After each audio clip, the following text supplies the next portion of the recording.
Well, good evening. Happy St. Patty's Day, and welcome to True Crime with the Bad Girl, the Playa, and the Stars. Got some echo there. I am Benny Scala, the one and only Playa. With me, as always, is my partner in True Crime. She is a New England Professional Wrestling Hall of Famer. She is Archie's mom, and she's been chuckling for the past few days because somebody actually asked her if she was turning babyface. And I can only be talking about the very bad co-host, the Boston Bad Girl, Brittany Brown. Brittany, how are you this evening? I am good. I have a dog sitting on my right foot and living the dream. Living the dream. It doesn't get any better than that. So, how are you? I'm great. I'm glad to be here. So, and I'm going to date myself here. In late 1969, because I was alive then, I was 14 years old. Sly and the Family Stone, I think maybe Brittany and Dave might have heard of them, released a great song, Everybody is a Star. Great song. Well, Sly obviously never went to the Newport Richie Walmart because not everybody there is a star. But this young lady truly is a star. Tiffany Star, that is. Tiffany, welcome back. Hi, guys. How are you? Hi. Doing great. Doing great. I have a terrible introduction, by the way. We got to work on that. We're gonna work on that. Yeah, we'll it'll get better. And back from the DL today, by overwhelming demand, is Dangerous Dave. Dave, it's always a good time when you're with us. How you feeling? Well, very rough day today, but we got this is show business. We got to go on, and we got a great podcast tonight about two rodents. A tragic podcast, unfortunately, that evil lives in our town and our neighborhoods, and just a tragic story. Happy St. Patrick's Day to everybody, and as I always do, I swear to tell the truth, the whole truth, and nothing but the truth. So help me. Amen. And we are not quite done with the stars. We got one more as our special guest. Tori Starr joins us tonight. Tori is quite familiar with this particular case, having lived about a mile from the crime scene. Tori, welcome. Hi. Got to work on her. Thank you for having me. I was going to say, hers might be worse than mine. Mine's really bad. Sorry. Nah. Yes. I live quite close. My daughter and I mapped it out today on Google Maps. It's 3.4 miles. Wow. Which I thought I lived closer, but it takes me about 2 minutes to get there. That is close enough. Definitely close enough. Guys, it's we got to pay some bills, but a little bit of a twist this week. My Wednesday show with Nikita Brezhnikov, when it was real, is sponsored by the Free Spirited Company, and I thought it would be a nice change to introduce them to the true crime scene. So give me a second here. Let's see if I can get this. This is Benny Scala, the one and only Playa, and welcome to another episode of True Crime with the Bad Girl, the Playa, and the Stars. Folks, we're very excited to be announcing our new sponsor, the Free Spirited Company. Free Spirited is a phenomenal old-school clothing company that specializes in long and short-sleeve T-shirts, hoodies, tank tops, graphic tees, heck, even yoga pants. These T-shirts are, to quote Rocky's manager, Mickey Goldmill, a wake of art. Yours truly will be rocking the Free Spirited merch on each and every episode of True Crime with the Bad Girl, the Playa, and the Stars. Not only are these shirts eye-catching, but they are very comfortable as well. Like what you see? Please go to shopfreespirited.com and use our special code MP20 to receive a 20% discount on all purchases. Again, that is shopfreespirited.com, and the code is MP20. As the poet laureate of the Monty and the Pharaoh YouTube channel, I will leave you with this. If you like what you see, go buy a tea. Heck, maybe even 2 or 3. When your friends tell you, hey, you look like the bomb, send them over to shopfreespirited.com. Well, George Carlin has nothing to worry about with my poetry, but guys, when doing these cases, certain words come to mind. We talked about Gabby Petito, whose case we covered last week. I think the word heartbreaking comes to mind. When I think of Karen Reed, who we've covered in depth and will hopefully do so again soon, I think fascinating. But when I think of the Cheshire murders, the word grisly comes to mind, and there's one other word, at least in my opinion, preventable, and we'll talk about that. But to give you the Cliff Notes version, on July 23rd, 2007, two intruders, and I use, intruders is a nice term, entered the home of the Petit family in Cheshire, Connecticut. The perpetrators, Stephen Hayes and Joshua Andrew, I think it's Komisarjevsky. There they are. Yeah. Faces only a mother can love, right? They had initially planned only to burgle the house, but went on to murder Jennifer Hawke-Petit and her two daughters, 17-year-old Hayley Petit and 11-year-old Michaela Petit. And their father, Dr. William Petit, managed to escape despite sustaining some severe injuries. Tiffany, Tori, and the bad girl will lay out this very tragic case, and then we're all going to give our takes. I'm quite interested in what Tori will say, having been so close to the scene, but Tiffany's going to kick us off. All right. So on the evening of Sunday, July 22nd, 2007, 48-year-old Jennifer Hawke-Petit and her youngest daughter, Michaela, went to a local Stop and Shop grocery store in Cheshire, Connecticut. They picked up food for a family dinner Michaela planned to prepare. During their trip to the grocery store, Joshua Komisarjevsky noticed and took interest in them, proceeding to follow them home.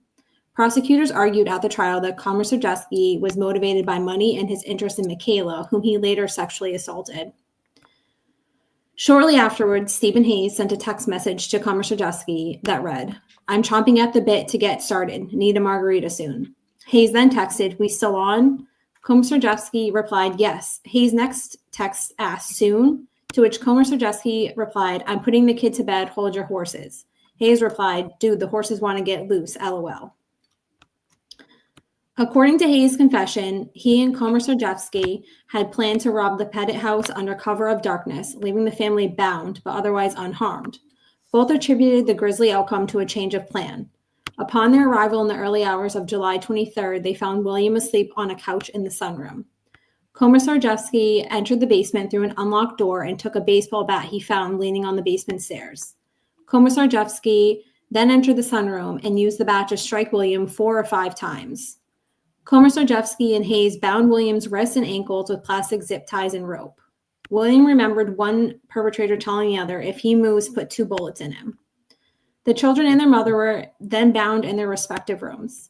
Hayes and Komisarjevsky tied them by their wrists and ankles to their bedpost and placed pillowcases over their heads. After restraining the victims, Komisarjevsky and Hayes ransacked the house for cash. They then took William to the basement, where they tied him to a support pole. Hayes and Komisarjevsky continued ransacking the house for money, but were not satisfied with what they found. They then found a check register with $40,000. They decided to steal $15,000. Surveillance video from a gas station shows Hayes purchasing $10 worth of gasoline in 2 cans that were taken from the Petit home. After returning to the house, Hayes took Hawke-Petit to the bank. The prosecution later claimed that this was evidence of premeditated murder. Hayes forced Hawke-Petit to withdraw $15,000 from her line of credit when the bank opened. Hawke-Petit informed the bank teller that 2 men were holding her family hostage in their home and threatened to kill them all. Bank surveillance cameras captured the transaction. The bank manager called 911 and reported the situation to police while Hawke-Petit was still with the teller. The manager reported to the 911 dispatcher in real time as Hawke-Petit left the bank. The manager told the dispatcher that Hawke-Petit had indicated that the home invaders were being nice and that she believed they only wanted money. The Cheshire police responded to the bank's report by assessing the situation and setting up a vehicle perimeter without revealing their presence. So I got to butt in real quick. Yeah. Do you guys think that they should have let her leave the bank? No. I mean, no. I don't think.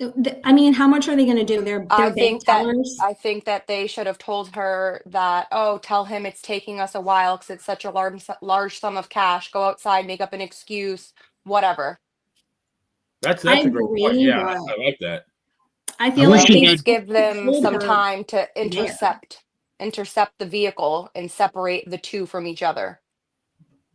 I wish she had gone back out there and dragged him out of the vehicle after she told the bank what was going on and dragged him out around his neck, screaming and yelling, so people that are pulling up would see what's going on. But then he could have escaped and got back to the house and murdered her whole family while she was in a bank. I don't think he would have.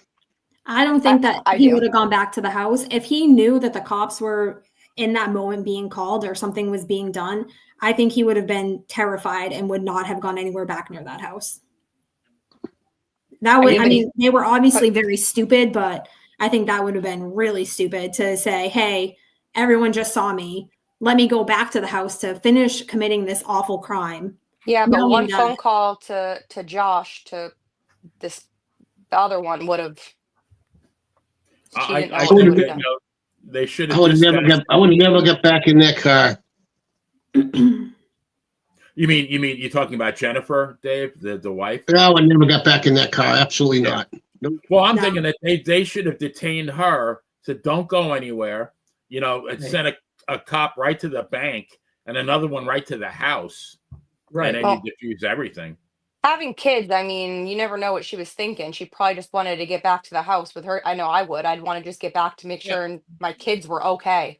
Well, I can only imagine what they would have told her. Look, you're going to the bank, but God forbid you do one thing to F this up, your kids are dead immediately.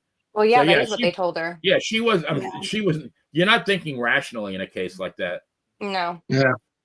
No, I guess it's easy to say she shouldn't have done this or she shouldn't have done that. Yeah. But if you're in that you're situation, I mean, like Tori said, she has two As kids. As a mom, I would Yeah. panic and need to get back to the house. Yeah. No, my whole thing is, to me, nothing is on her. She's a victim, but I really think the bank should have detained her and not let her left. Yeah, they should have at least told her, act like we're taking a while because it's such a large sum of cash. And I Right. just Give us think some time. that unfortunately she was a little bit naive. I think that she truly didn't think anything was going to happen.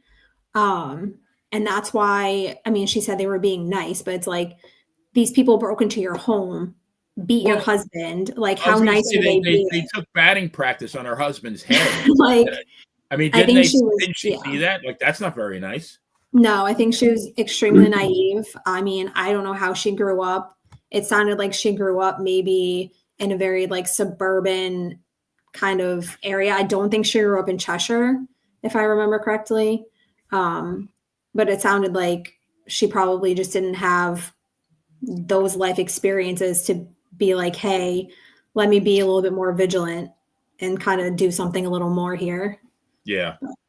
Again, I mean, you're any of us in a situation like that. I have no idea how what I would do. Yeah. Like, Yeah. especially when, like you said, this young kid, you have an 11 and a 19-year-old daughter. You don't know how 17, yeah. 17. I'm sorry. You're going to panic. Yeah, it was probably scary knowing that someone was back at the house with them. I just think that there's so many instances, so many points in this case, though, where something could have been averted. And to me, this was the first one. Yep. Yeah. The police definitely did not. I don't think they did exactly what they should have done at all. No, we're going to talk about it. We're going to bury him. All right. So I guess let's get into what the police were doing. So while the police were outside the house, Hayes and Komisarjevsky aggravated the nature of their crimes. Komisarjevsky sexually assaulted 11-year-old Michaela, who he later confessed to when interrogated. Evidence that Komisarjevsky raped Michaela came from her autopsy, during which state medical examiner Dr. Wayne Carver found his semen in her body. Komisarjevsky photographed the assault and rape on his cell phone. In his interrogation, he claimed that he believed Michaela was 14 or 16. Forensic testing results show that there was bleach on Michaela's clothes, indicating that Komisarjevsky may have tried to eliminate DNA evidence from the assault. According to Hayes' confession, Komisarjevsky provoked Hayes into raping Hawke-Petit. They are both just blaming each other for what happened. And it's like, you both were there. You both did terrible things. You don't look any better by saying it was him who provoked it or whatever. You still look like a piece of crap because you still did those things. LSOS, lying sacks of shit. Yeah. It's just take responsibility for what you did. You chose to go there. Right. Exactly. Let's see. William was able to hear his wife's assault upstairs. He yelled up and heard one of her invaders say, "Don't worry, it's all going to be over in a couple of minutes." William then managed to escape. He later said, I I thought it's now or never, because in my mind at that moment, I thought they were going to shoot all of us. All right. So do you think that he did the right thing by escaping? But I guess what else could he do, right? Yeah, I don't he think was he really had. he was losing too much blood. He said he was going in and out of consciousness. He was having to do squats just to keep himself awake. And if you see I don't know if you've seen the photos of the basement. I have them. I didn't send them to you. There was so much blood that man lost that he wasn't fighting anybody. He wasn't helping anybody. Yeah, I don't think that him staying it wouldn't have changed anything. I think the only thing it would change was he would have died as well. Yeah, no. He would have died in the fire. Yeah. He couldn't even stand up. He rolled to get help. Like, he couldn't use his legs. He was rolling. So I don't think he would have been able to. He was attached to, I don't know if when he got out, I think he was still bound when he got out of the basement. And there may have been a pole that he was still attached to him. I think so. No, it was a supporting beam in the basement. How do you carry that with him? I don't know. I saw something that was saying that, like, he had talked about going upstairs or something, and they were saying, like, you couldn't have done anything. You had a pole, like, that you were bound to, or I don't know. But I didn't hear that part. It was his ankles. His ankles were still bound, but he still couldn't even do anything but roll. What was he going to do? He was on blood thinner. Mm-hmm. So he was bleeding a lot faster than your average person would have been bleeding. So I'm surprised he even was alive at all. I'm surprised he remained conscious. I thought I know. Yeah. All right. So, I'm sorry.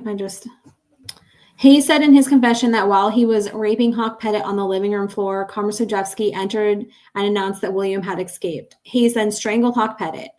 Hayes and Komisarjevsky doused her lifeless body in parts of the house, including the daughters' bedrooms and daughters themselves, with gasoline.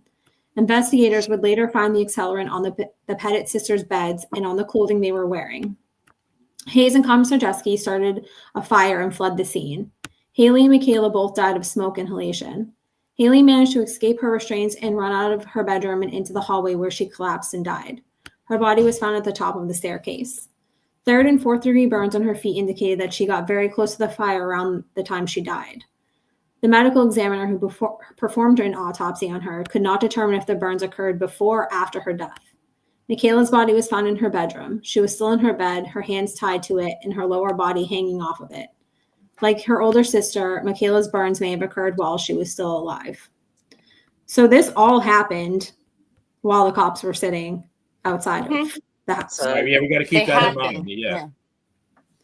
So, and this occurred almost immediately after they got back from the bank as well. Like, wow. It was, it's like, it's just sad to think that the mother thought she was like doing the right thing and saving her daughters, and then moments later she was killed after she did what she was told to do. So it's just sad.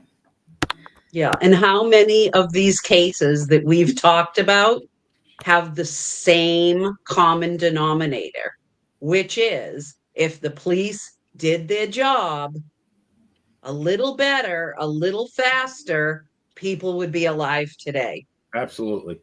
Yeah, I don't know what they were doing, just sitting outside of the house. So they had been sitting outside of the house, I think it was for at least 30 minutes. Oh my God. So while all of this was going on, they're just sitting out there, and it's like, what exactly are you waiting for?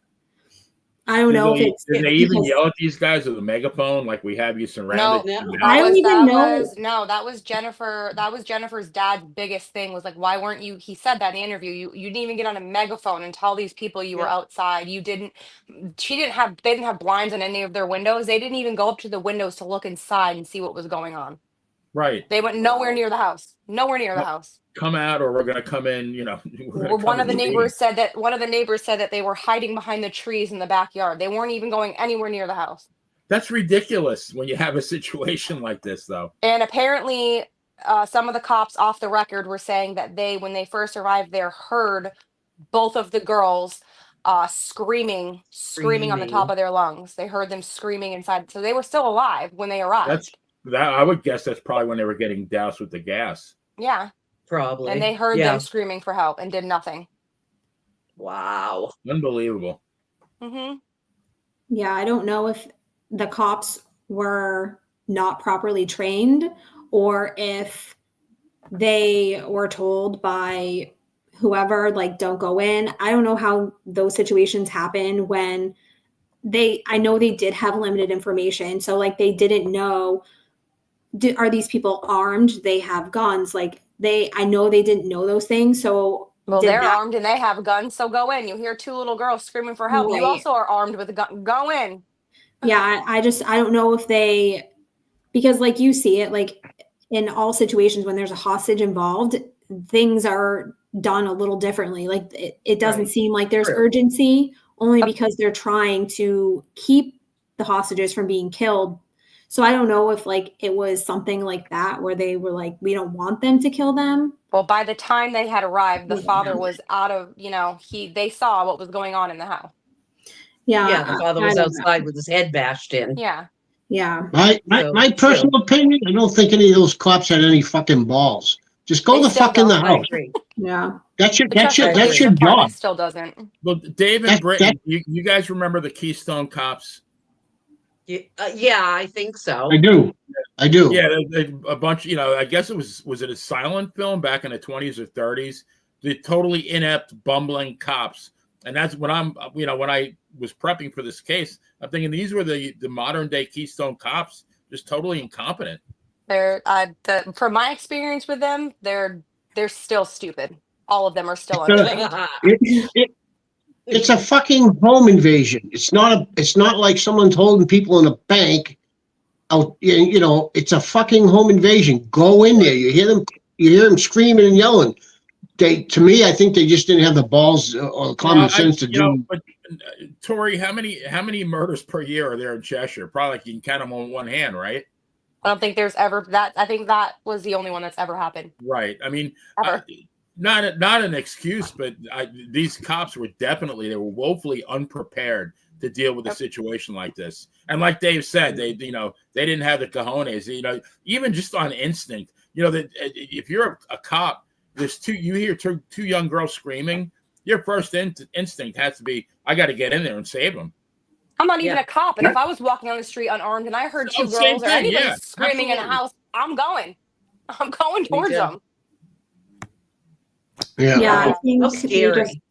I don't know, maybe they were just scared. Like I was telling you guys before, I was watching a show where two girls had been murdered and the cops were called, and the cops, with no hesitation, they had no information at all. They said, we just have to go in. Like, what are we waiting for? And they just went into the house. No idea who was in there, what was going, if the perpetrator was in there still. They just said, we just have to go in. And so I feel like maybe they were scared and just like not trained properly. Yeah. Listen, I don't give a fuck. If I got a gun on me and I know what's going on in the house, you already know what's going on. This is your job. This is what you're trained to do. Not even as a cop, but as a human being. I'm hearing people scream, I'm fucking going in. I don't care. You're paid. You're paid to protect and serve. Protect. Right. Yeah. Absolutely. You know what bothers me is that of the five of us, three of us are females, and all of us, including three females, said unarmed, if we heard that, we would go in and help. Yep. Yet You have to. cops didn't. Yep. Cops didn't. And like Tori just said, you are paid to protect and serve. God damn it, do it. Yep. Yeah. No argument from me. I hope he sued the Cheshire Police and won $34 million. Yeah, I was just thinking I don't that. know if he did or not. I don't know if they did. I didn't see anything anywhere that said that they were sued, but I mean, I know the parents. I know that the Jennifer Petit's parents. They wrote a bunch. They were writing to the state. And I was just about to say that. I know they wrote to the cops. I know the mom did and was like, pretty much like, why didn't you do your job? Like, and that she got no response. They refused to respond to her. Exactly. Yep. Well, I know one thing. There's one lucky guy out there that spilled coffee on himself from Starbucks, and he won a $50 million judgment against I Starbucks. So know. that's for spilling How does coffee that on him. happen, though? Like, you go to Starbucks, Imagine. you know the coffee is hot. Like, that, it's not a surprise. You know Even my the iced world's coffee's fucked hot up. sometimes. You know the world's Somebody fucked up won when a you whole get bunch $50 million for spilling Yeah. coffee on Well, him. yeah. Well, yeah. But I remember back, like, I think it was like the early 80s when I was a teenager. I remember someone winning $2 million for getting a burned tongue from McDonald's coffee. Yeah. Sounds like a good. And this was Good then. lawsuit. That was like the start of the lawsuits like that. And you're telling me a man just lost 3 family members and got the absolute crap beaten out of him, lost his house, and he probably got nothing? What is wrong with this world? Yeah. Yep. My nephew's in the chat room, Joe Gadis, and he's saying as a Brazilian Jiu-Jitsu black belt who works with training police, you'd be surprised at how incompetent most people are in combat. They believe they are way more competent than they truly are. Then someone trained gets their hands on them and they act like a child. Amen to that. Yeah, no kidding. He's absolutely right. Wow. Ugh. Dave, Yeah. you got a good looking ear there. Oh, checking the chat rooms. Someone said, "Don't get no ideas, Dangerous Dave."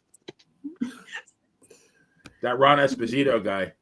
Yeah. Yeah. Looks like he's going to be a problem. All right, I think we have to keep our eye on him. Kick him out. Yeah, Kick he him sounds out. like- I think we're gonna he sounds kick him like out. trouble. I'm gonna Ban press the him. button. Ban him. Ban him. Bye bye, Espo. Yeah, if it was Phil, we'd leave him in there. But Ron, you're out. Yeah. All right, let's see. So, William had been able to free himself of his restraints, exit the house, and crawl to a neighbor's yard for help. The neighbor initially did not recognize him due to the severity of his injuries. Meanwhile, Hayes and Komisarjevsky fled the scene in the Petit family car. They were immediately spotted by police surveillance, pursued, and arrested 1 block away after crashing into a police car. The home invasion had lasted 7 hours.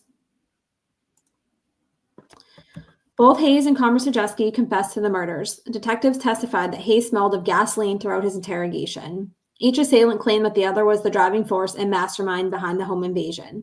Komisarjevsky also blamed William for the murders. In Komisarjevsky's diary, which was later entered into evidence, he called William a coward and claimed that he could have saved his family if he wanted to. That's ridiculous. What a piece of crap. The case garnered significant attention in Connecticut, with the Hartford Courant citing it as possibly the most widely publicized crime in the state's history. The murders received national and international attention and had significant impact on Connecticut's death penalty, ultimately delaying its abolition. Ultimately delaying getting rid of it.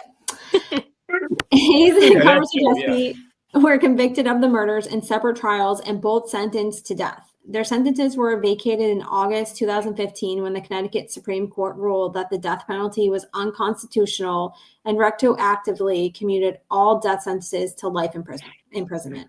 You know, I have to say, like, we had the 3 Petersons. We had Scott, Drew, and Michael, and we had a contest who was the bigger piece of shit. I think these guys take the cake by a country mile. 100 times. Yeah, those other guys are amateurs, but I'm sure we'll have plenty more to say to that. So, Tori, can you give everyone a brief look into the psyches of these 2 animals?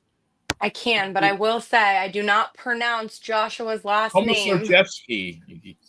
Doesn't matter. I can never Just call him pronounce Josh it right. K. So Josh, I call him Josh Coward-Zavitsky. that there you go. That works. All right. So Joshua Komisarjevsky, originally from Torrington, Connecticut, was born to a 16-year-old girl impregnated by a mechanic who was barely out of his teens. According to adoption officials, he was adopted by Benedict Komisarjevsky, the son of theatrical director Theodore Komisarjevsky. He was sexually abused as a child, also burned and tortured. In the early 1990s, Komisarjevsky's sister accused him of sexually assaulting her. He was convicted, and during the penalty phase of his trial, Komisarjevsky's father conceded that it was probably true. Komisarjevsky committed his first burglary when he was 14. And in 2002, he was arrested for 18 home invasions. Komisarjevsky's defense attorney at the time says that Komisarjevsky told him about every burglary he committed in perfect detail. Komisarjevsky told his attorney that after robbing the houses, he would go to the rooms where the occupants were sleeping and listen to them breathe. He said he did this because he enjoyed the feeling of invading people's homes and violating their security. Komisarjevsky was convicted of 12 counts of burglary in December 2002. He was sentenced to 9 years in prison with 6 years of special parole, whatever that means.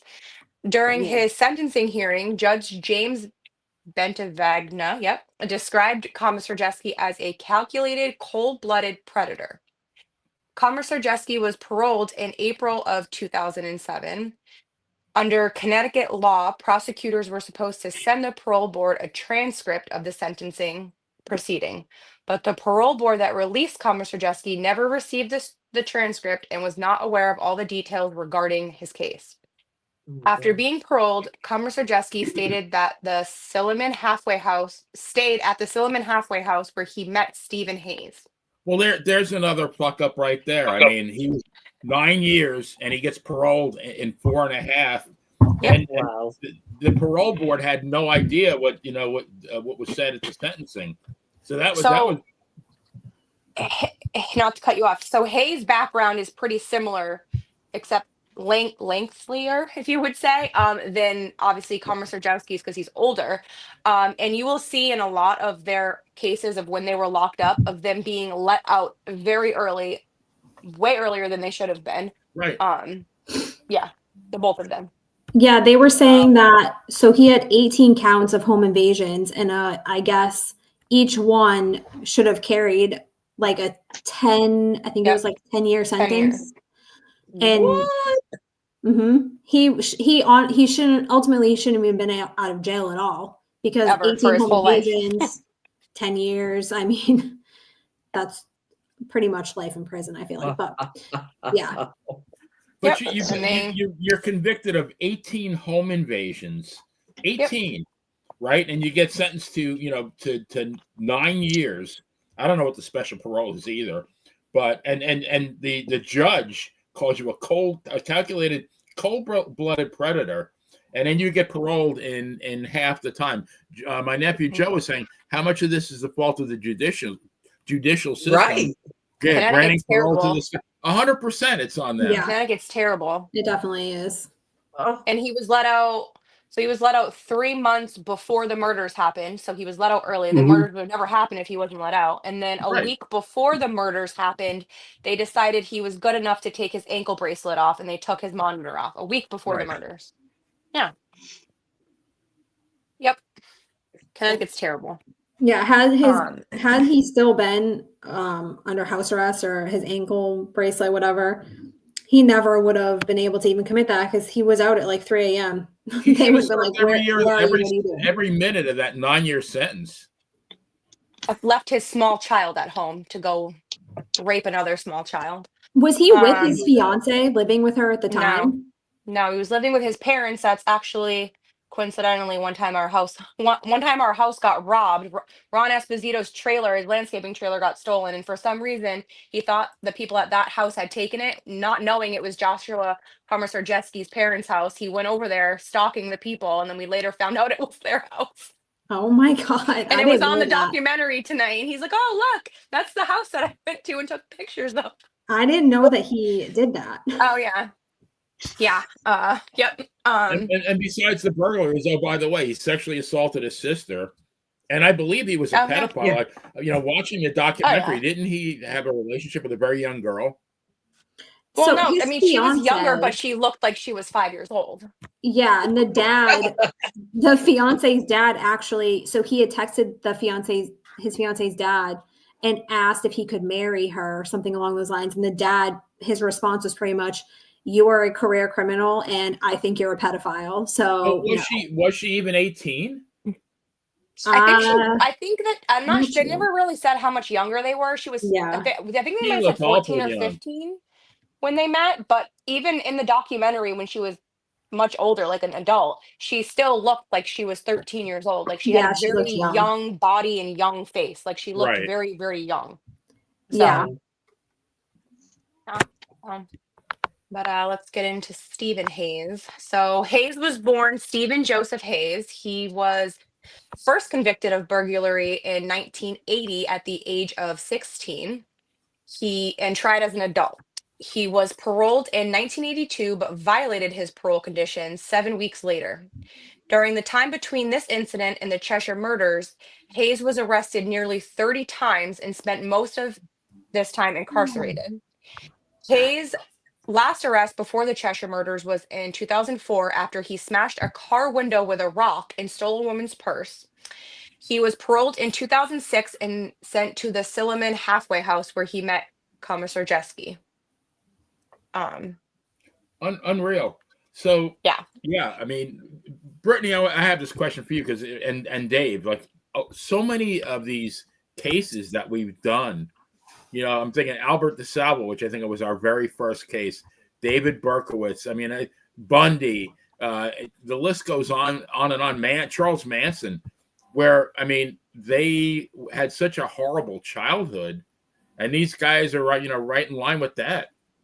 Yeah. Yeah. I'm pretty sure Josh, I'm not going to say his last name anymore. Josh, his mom, so she was 16 when she had him. And then she kept him for 2 years. And then when he turned 2, she was like, I don't want him anymore. And that's when she threw him up for adoption. So, I mean, and apparently his biological family had a very long line of mental health issues, which he started showing at a very young age. And his family that adopted him, being very religious, thought absolutely no medicine to help you, absolutely no therapist to help you, and just threw him in a Christian, Catholic, whatever it was, church camp. That messed him up, I think, even more. Yeah, I mean that's an excuse because you know what? My father left as soon as I was born and never came back. I left my mother with 5 kids. I didn't grow up to be an asshole. I didn't grow up to be an asshole. I didn't grow up to hurt people. So that's just an excuse. I'm sick of fucking people using, my childhood, this, but my mental health. But you're smart enough not to hurt yourself, though. You're smart enough not to hurt yourself. I think Manson's mother took the cake. She brought him into a bar and tried to trade him for a pitcher of beer. Yep. Yeah. Hopefully it was like a craft beer. Hopefully it wasn't just like Coors Light. I think it was a Pabst Blue Ribbon. Yeah, PBR. A natty ice. Yeah, you girls are lucky. I didn't try to trade you in for some weed or beer when I was younger. Some days Wow, I wish lucky you did. me. That's Thank you another so much story. for that, Dad. You should thank him, right? Hey, my father even ask to loved be his born. Budweiser, and he never tried to trade me in for it. There were some bad ones. I think Schmitz was the worst, I think. We used to call them Shitty Schmitties. I mean, I'm only 33, but I think the nastiest beer I've ever had was the Natty Ice. So that's just disgusting. Yeah. Well, my worst was Heffenreffer.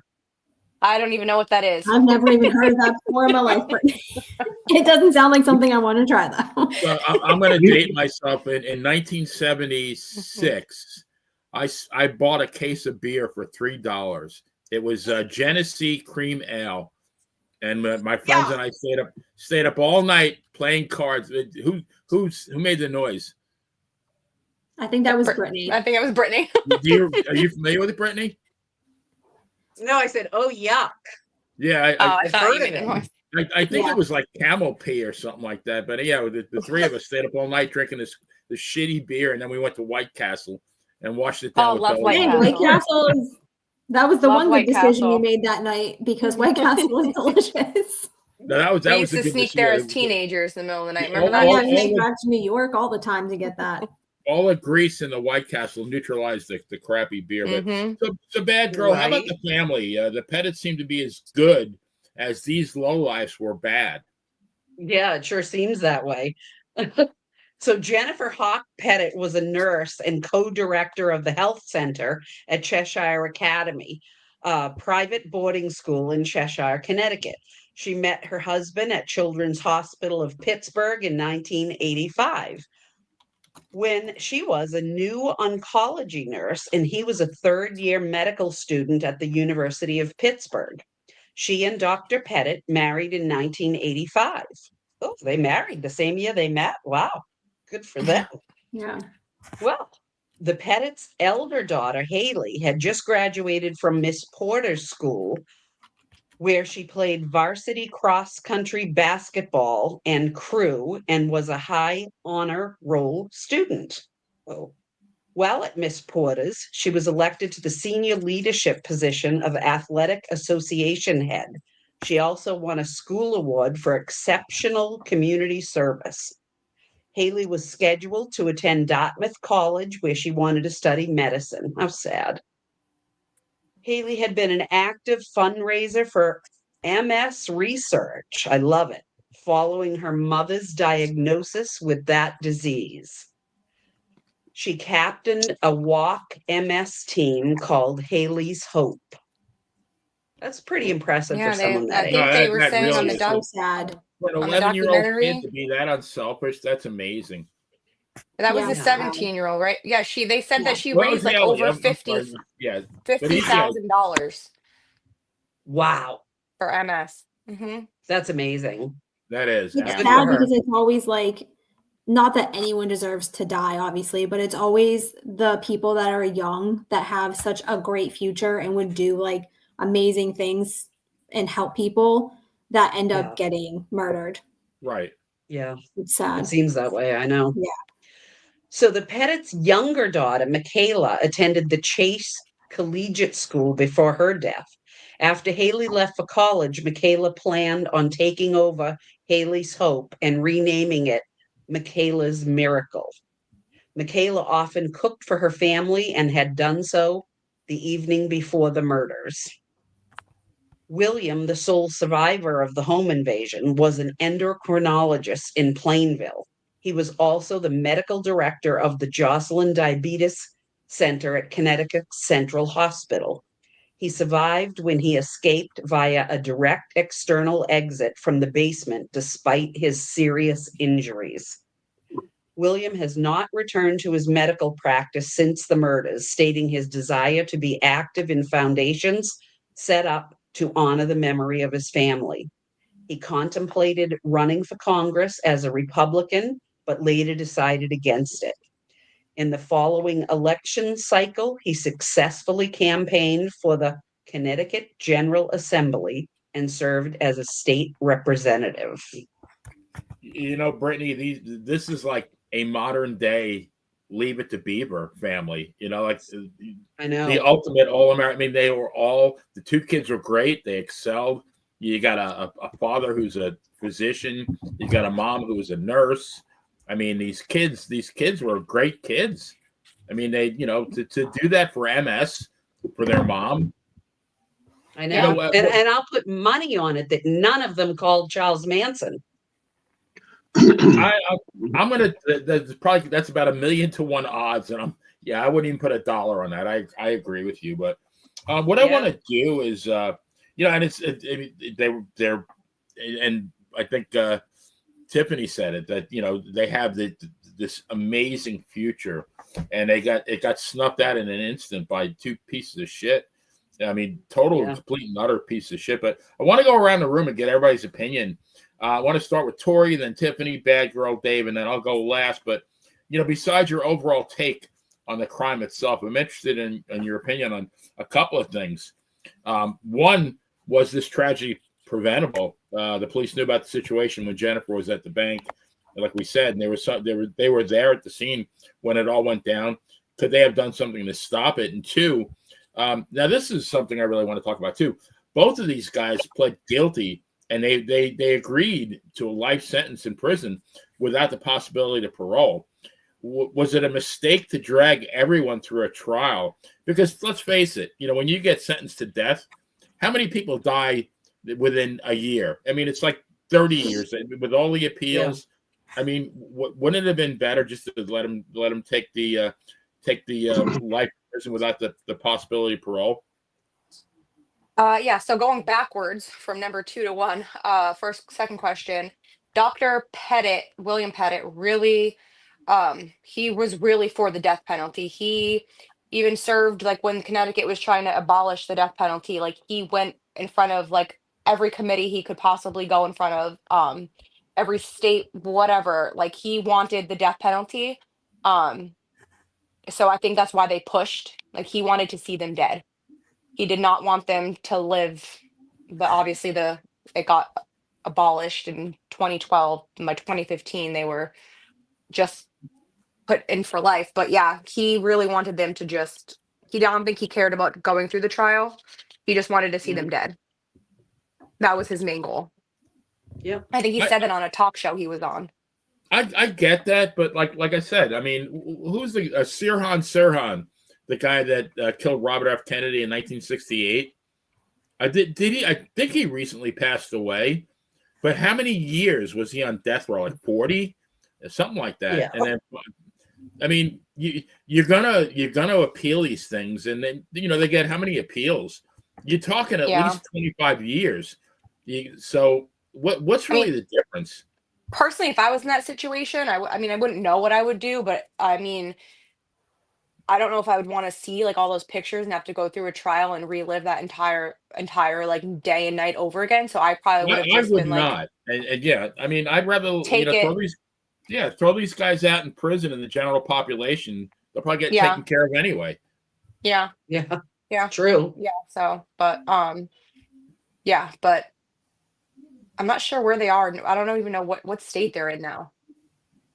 Not sure where they're serving their time, but I don't think they're in Connecticut I'm amazed anymore. they're still alive.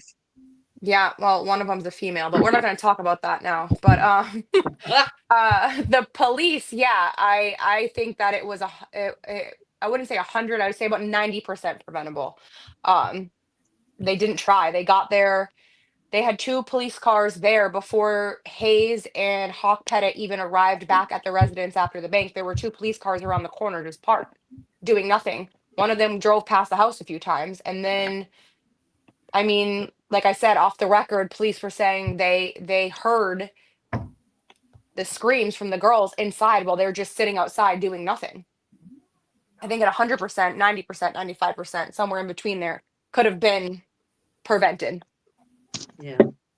I in the documentary, I thought there was a thing of the mayor praising the police department. It's like, what are you kidding? Are you kidding me? Like, our town manager, Cheshire's town manager, and that's when I was yelling at the TV. What dope are you smoking? Can you send me some? Like, I want to be that delusional. I feel like everybody in this town is very about Cheshire. They don't want to look. They're delusional. They're all delusional. All of them. All of them. Yeah, it's just a bunch of stuck-up, rich white people that just. I don't fit in here, but no, it was I think it was preventable. The cops did not do a good job. They got there before, from the time of the bank call to the time that, first of all, how did they even let these guys run out of the house? If you had such a perimeter, you were there for long enough to set up a good enough perimeter. How'd these guys even make it into a car, start it? How did they make it into that car? Like, it's a stolen car at that. I know. Yeah. How did they even make it into the car? They shouldn't even have made it out the door, let alone into a vehicle to try to escape. Totally, yeah. But the Cheshire police, I mean, from experience, like I mean, I've called them before to my house for, like, my son was like 3 months old. He was choking. He was having an allergic reaction, and the police officer literally stood there and just stared at my son while I'm over there untrained, sitting there trying to help my son. He was literally just staring down at us like this, and I'm like, hello, and he didn't even move a finger to try to help. Wow. They don't know anything. They get paid to sit around and do nothing. But I bet he would have pulled you over on the way to the ER for going 2 miles over the speed limit. That he would have been good. Probably. They love to pull people over for going too fast in Cheshire. They love it. It's the only thing they know how to do. All right, Tiffany, what say you? So sorry, I was trying to figure out where they were right now. So Hayes is in Pennsylvania. I don't know where Komisarjevsky is. Well, but Hayes is Linda now, even though I said I wasn't going to say Linda. Yeah, Hayes. I was looking at that, and so this man is in jail for this awful crime, and he gets to have taxpayers pay for his hormone therapy while he's in jail. Like, that's disgusting that we have to pay for that. Like, you don't get to be a female.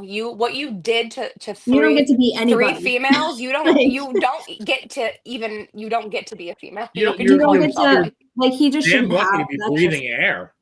No. Yeah, that just shouldn't be allowed given the circumstance. They must be like on like lockdown like by themselves. There's no way that they're out in general pop like not being murdered. I don't know. But do I think it was preventable? I definitely think there were a lot of mistakes by the police in this situation. I don't understand the time, like how they were sitting outside while all of this was going on and didn't even try to go in. I don't know. So were they there when they pulled into the driveway? Like, I'm confused. And if so, how did that even like occur? Like, how were they even able to get into the driveway to get into the house? Like, I don't know. I definitely don't think parked around corners and they were hiding behind trees in neighbors' yards. That's what the neighbors said. Yeah, I don't think that they did their job well at all in this situation. The minute you hear a kid screaming, you gotta storm that place. I'm sorry. Yeah, I don't think that they were trained, and I just think that they didn't know what the hell they were doing. Let's see. For the trial, I understand where the dad was coming from. I think that maybe in his mind, that was the only way to make things better, like for his wife and the girls. Like, maybe that's what they would have wanted, or I don't know if it was that, or if it was just him really being stubborn on that. I don't know. I mean, I personally wouldn't want to go through a trial and hear all the awful details of what occurred to my young daughters and see the pictures, and I just wouldn't want to go through that. I would want it to be just over with. And so for me, I mean, I don't know though. I mean, if somebody murdered my loved ones, I would want to kill them too. So I don't blame him. I don't blame him for that, but I just know I wouldn't want to look at all that and relive that. Yeah. How about you, bad girl? What do you think? Well, I feel it was preventable. I think they had more than one chance to prevent it. I think the first chance was the bank issue. I think the second chance was the girls screaming. Third chance was when they left the house. I don't know. It just seems you made a really good example earlier, Benny, when you said the cops just, you talked about those 1920s and 1930s bumbling cops. Yeah, the Keystone Cop. I mean, that's exactly what it seems like to me. And I think it's a shame. And I think if Mr. Petit or Dr. Petit didn't sue, he should, if he still can, because I'll tell you, if that happened in my family, I would have killed both of them myself, and I would have got $50 million. And that's without a Starbucks burn. Right. I will say though, the mother was dead. There was no saving her. They killed her as soon as they got back to the house. And then he raped her dead body. But she was dead. There was no saving her. But those two girls, they could have been saved. So well, they were saving her if they had interrupted her at the bank. But yeah. Right. Yeah. When they got there, she was dead, but the girls were still alive. Right. How about you, Dave? What say you? Well, first of all, there's a federal prison in Cheshire where they were held for a little bit. There is a federal prison in Cheshire. Drove by there today. Yeah, I've drove by there many times. It's very spooky because I've been everywhere where this crime happened. Stop and Shop, as my daughter has. My daughter's Stop and Shop, Bank of America, which is next to Marshall's. One of the girls went to Cheshire High School, where my granddaughter goes now. I mean, it's easy to blame the cops, I guess. I mean, everything happens, bing, bing, bing.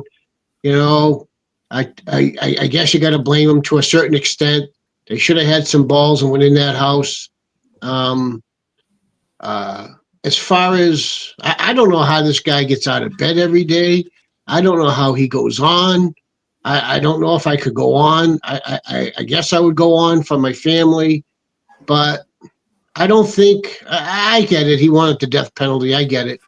But I don't know. I think I would just not have to go through all that fucking bullshit of seeing the pictures and reliving everything that happened that night, you know. I don't even know how he gets out of bed. I don't know how he functions. How the fuck do you function when something He's like this remarried happens? now. He has I another know kid. it. Like, I get it, but how do you function? I mean, here's a family that, you know, he went to play golf for the day, and, you know, the other one went to the beach, and they're going to have a dinner, and this happens. You know what I mean? It's just, they should put those two fucking rodents on stretchers and put it on TV and tell them you're going to be cremated today, feet first, nice and slow. That's because they're not even human.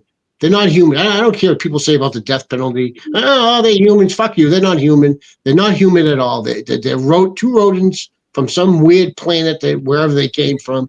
They should just burn them alive. All they're doing is eating food and taking air that someone decent could have. They're stealing oxygen. And taking money to transition. I think it was like $600.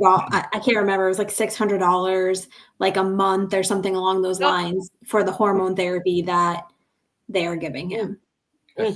Ridiculous. And I think they might have. I don't know, but I think the state might have forced the death penalty. I'm not really sure about. I think they did. But the father was for it. Yeah, I think the state didn't want to take the plea bargains anyways. They wanted the death penalty. But I remember going to Cheshire for the first time at Christmas time, my first Christmas there. And my daughter brought me up, and we went to Stop and Shop shopping. And up and down Main Street, they had these bags of light with candles in them. I mean, they were up and down Main Street on both sides of the street, in people's driveways, churches. And I asked her what was that for, and that's when I first learned about what happened in Cheshire. It's we all light up lights of hope. We all light up like the whole town of Cheshire. You can Google it. It's little white bags with candles in them, and you can buy as many as you want. I was just reading, actually, they've raised $1.2 million, I think, doing it over the last 18 years. And I think that's the only good thing that's come out of this is the amount of money that the Petit Family Foundation has raised for different things for the child people, like kids that need help. They raise money for a bunch of stuff, and I think that's the only good thing that came out of this. Yeah, no kidding. Dave, I've always had this idea that they should have, like, you know, the execution network, and then have like executions as a pay-per-views, right? And then with the proceeds would go to the family of the victims. So it's a win-win. I feel like there were VHSs back in like the 80s and 90s where you could like rent them and watch. No, but I mean, this way, like if you want to see that kind of thing, if you like that, you want to pay the money, no problem. You get what you want. And then, the family of the victims, they get the money. I mean, not that it can bring back anybody, but, it might ease the pain a little bit. But I really think they made a mistake with the death penalty. I think, just from a practicality purpose, because there is no way, you get sentenced. I would say, I don't know how many people have been sentenced to death in the last 50 years, but I'm a numbers guy. I would love to know what the average length of time was between the time they were sentenced to death and their actual date of execution. It's got to be an average of 20 years, if it's nothing. So, I don't know what the point of it is. The problem with this country is China is no threat to us. Russia is no threat to us. Iran is no threat to us. You know who's a threat to us? Our own population. Yeah, our own population, because half of them are so fucking dumb And all they care about is, chopping their penises off and transgenders and, going to campuses, sticking up for the terrorists. We're our own worst enemy is ourselves. As Trump tries to get rid of, 200 rapists and gangbangers, and the federal judge who's a terrorist should be in prison is trying to stop them. We're our own worst enemy. Is our own population. Do you remember the cartoon comic strip Pogo? I don't know if you guys remember that. Yes. Yes, I do. There was a comic strip, and Pogo said, "We have met the enemy, and they are us." And that's exactly what you're saying. Yep. Wow. Absolutely. So sad. Yep, absolutely. Yeah. But yeah, I mean, I think these cops were horribly inept. I don't want to make excuses. I mean, I know that they lived in a town where that was probably the last thing. When you sign up to be a cop in Cheshire, Connecticut, that had to be the last thing you'd ever think you would deal with. But you still have to be ready for it. Just your instinct as a man and as a human being, that when you know that somebody is in trouble, if you don't have the guts to run into that house and try to save those girls, you picked the wrong line of business. You should have worked at Walmart or something like that. Yeah, Exactly. I think That's more why crime everybody happens else- at Walmart than Cheshire. That's why everybody out there, I tell my daughters, I worry about my granddaughter, just men, women, just, everybody watching the podcast tonight, the True Crime Podcast, just pay attention to your surroundings, who's following you, pay attention to the color of cars, who's watching you when you're shopping. I don't understand how they didn't notice somebody was following them. Like, it's a very street, off the beaten path. Like, you don't go down that street unless you live on that street. And even I everywhere I go, anywhere, I make sure if somebody follows me on the street that I've seen following me since I left a store, I'll keep going, and I'll call my husband and be like, someone, I don't ever pull into my driveway if someone is behind me ever. I think she was just she sounded like she was just naive and maybe lived more of a sheltered type of life. And so those are things that she just didn't really seem to think about. Right. I agree. Yeah. Yeah. Jay Will in the chat room has a trivia question, and I don't know the answer. I don't know if any of you. What was Pogo? Jay Will, please tell us, because I vaguely remember that he was some kind of animal. I want to say he wasn't an alligator. Maybe he was. I don't know. Do you guys know what Pogo was? Never. No, the only Pogo I know is John Wayne Gacy. He was an opossum. All right. Oh.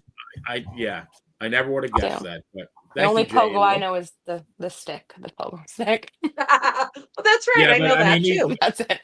These were what really irritated me, not really made me angry, was watching that documentary, which it was depressing, but it was very good, was the fact that whoever it was, the mayor, the town manager, are patting these cops on the back saying they did a great job. Are you kidding me? They were horrible. They should be fired. Delusional. I out loud yelled at my TV. I was yelling at my TV. Yeah, I bet. Yeah, I bet. He doesn't deserve the last name Malone. I remember his last name was Malone, and he doesn't deserve that last name. No, throw it out there. Disgrace to the name Malone. Disgrace. Yeah, Cheshire, for everybody out there, Cheshire's it's a nice little town. I love it. I wish I'm trying to move there. It's a beautiful little town. I think maybe the cops just weren't equipped. They couldn't handle it. Maybe they're just had too many coffees and donuts and lackadaisical, because that's how the town is. It's lackadaisical, and I don't know. I just. Well, you really don't, as a cop. I can't imagine you would have ever expected that to happen in that town, but. No, it's just a bunch of rich white people and then me. So you would never think that would happen. Tori's the only poor person in Cheshire, right? Yeah, help me, please. Help me. I'm poor. I'm the only one here. You got to start a GoFundMe for Tori. Make her a rich person too. Yeah. Yeah. No kidding. Yeah. All right, guys. Well, thank you so much. We're gonna call it a night, and thanks to the usual suspects in the chat room, Jay, Will, Phil. My nephew Joe Gadiz, the infamous Ron Esposito, who will ban him for life after this show. But and as well as the millions and millions. of true crime fans around the world. You know, it goes without saying that the more of these shows we do, the more that we think that we should do. So make sure you subscribe to the Money in the Pharaoh YouTube channel so you will not miss any episodes. Do not forget to join yours truly, the Playa, and Dan Sebastiano tomorrow night at 7 o'clock for Dan and Benny in the Ring.